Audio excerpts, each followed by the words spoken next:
Well, howdy there, Internet people. It's Belle again.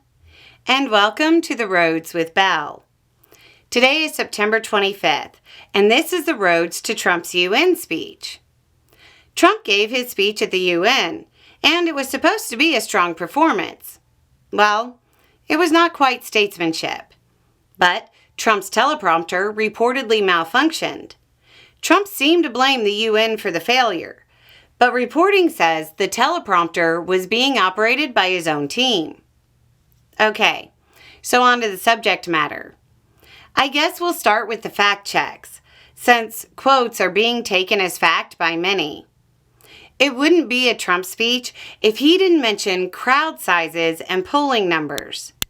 I half expect him to at some point in the future brag about all the leaders in the world listening to him.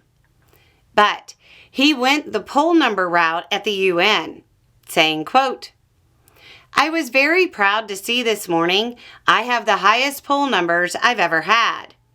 Part of it is because of what we've done on the border. I guess the other part is what we've done on the economy." Fact check. No. Unless he's referring to some private polling, that is completely at odds with all public polling. This just isn't true.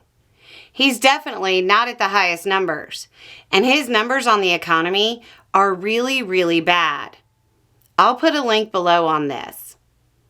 In a claim about the state of the world, and in what seemed to be an obvious push to obtain a peace prize, Trump said, quote, "I've ended 7 wars, and in all cases, they were raging, with countless thousands of people being killed.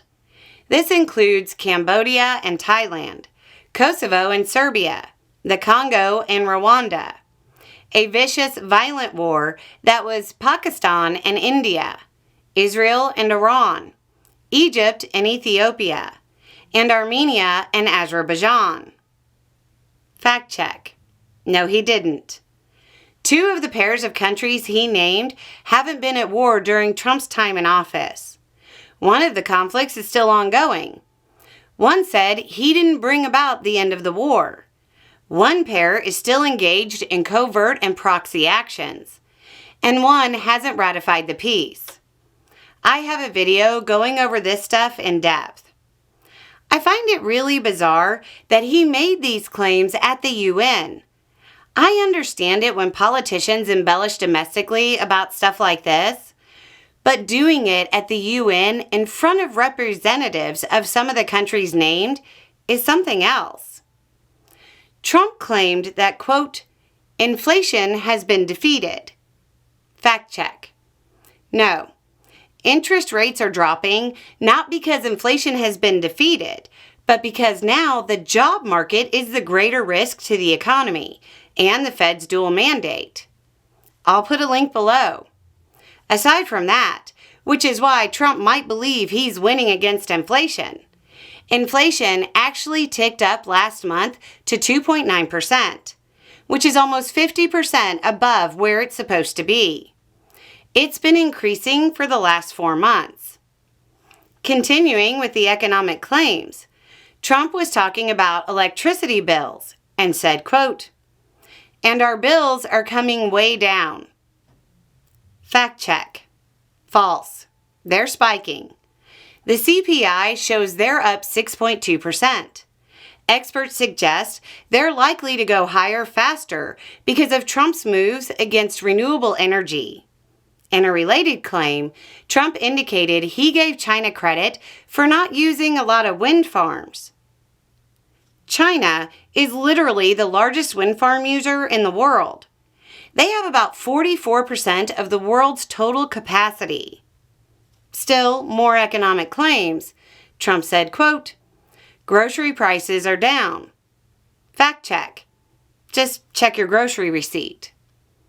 I feel like at this point, I should point out that the UN isn't really the forum for going over domestic economic policies, and this was just strange. On an economic issue other countries actually care about, Trump said, quote, "I unleashed massive energy production." Fact check. This phrasing is used by Trump to talk about oil. The amount of oil being produced by the U.S. is pretty much identical to when he took office.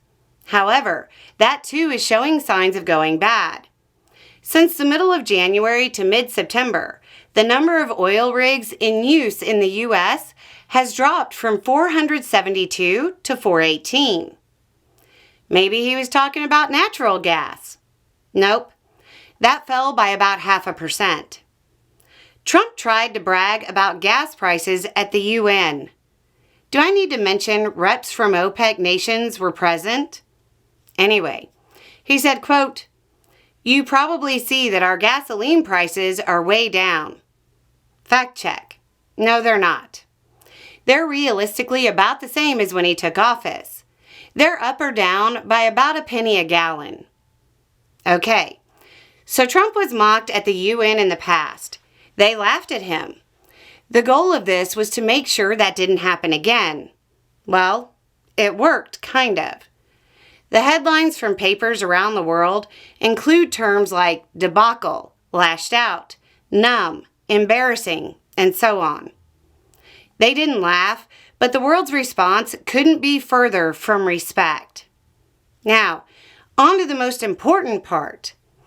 The part that right-wingers on social media tried to really paint as a major incident. The escalator stopped as Trump and the First Lady got on it. Social media personalities called for investigations and charges. The recent reporting suggests that one of Trump's own team accidentally triggered a safety feature. At the end of the day, Trump's speech at the UN was a lot like his foreign policy in general. A lot of flash, a lot of claims, but very little substance. So, there you go. A little more information, a little more context, and having the right information will make all the difference.